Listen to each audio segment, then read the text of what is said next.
کبھی کبھی زندگی میں ایک ایسا وقت آتا ہے جب انسان ہر طرف سے تھک جاتا ہے، جب ایسا لگتا ہے کہ سارے راستے بند ہو چکے ہیں، کوئی بات سننے والا نہیں اور کوئی مدد کرنے والا نہیں۔ اگر آج آپ بھی زندگی کے کسی ایسے ہی موڑ پر کھڑے ہیں تو اگلے 5 منٹ رک کر جائیں، کیونکہ یہ ویڈیو شاید آپ کے لیے ہی ہے۔ انسان جب پریشان ہوتا ہے تو وہ ہر کسی کے سامنے اپنا دکھ رو کر بتاتا ہے، لیکن ہم یہ بھول جاتے ہیں کہ لوگوں کے پاس صرف ہمدردی ہوتی ہے، حل نہیں ہوتا۔ انسان آپ کو مشورہ تو دے سکتا ہے، لیکن آپ کے دل کا بوجھ ہلکا نہیں کر سکتا۔ جب سب راستے بند ہونے لگے تو سمجھ جائیں کہ اللہ آپ کو لوگوں سے ہٹا کر اپنی طرف بلانا چاہتا ہے۔ اللہ قرآن میں فرماتا ہے، اور جو اللہ پر بھروسہ کرتا ہے اللہ اس کے لیے کافی ہے۔ ہم مشکل میں یہ سوچنے لگتے ہیں اب کیا ہوگا، جبکہ ہمارا کام صرف کوشش اور دعا کرنا ہے۔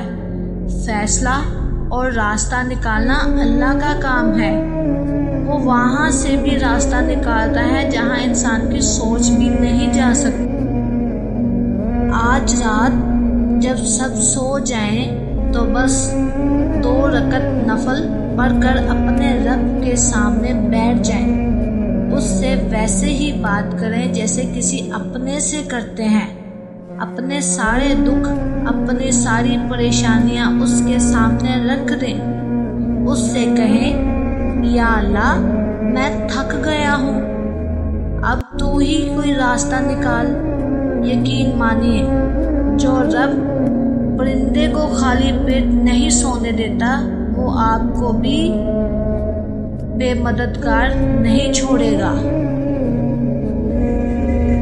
مایوسی شیطان کا ہتھیار ہے اور امید مومن کا زیور۔ راستے بند نہیں ہوئے، بس آپ کا امتحان چل رہا ہے۔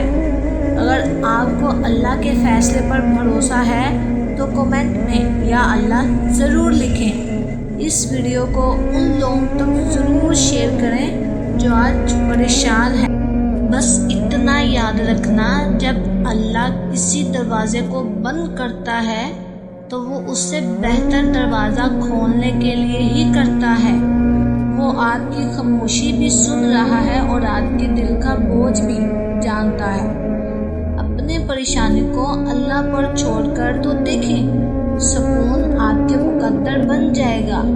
اگر آپ کو اللہ کے فیصلے پر پورا بھروسہ ہے تو کمنٹ میں یا اللہ ضرور لکھیں۔ اور یہ ویڈیو ان لوگوں کے لیے ہے جو آج بہت زیادہ پریشان ہیں۔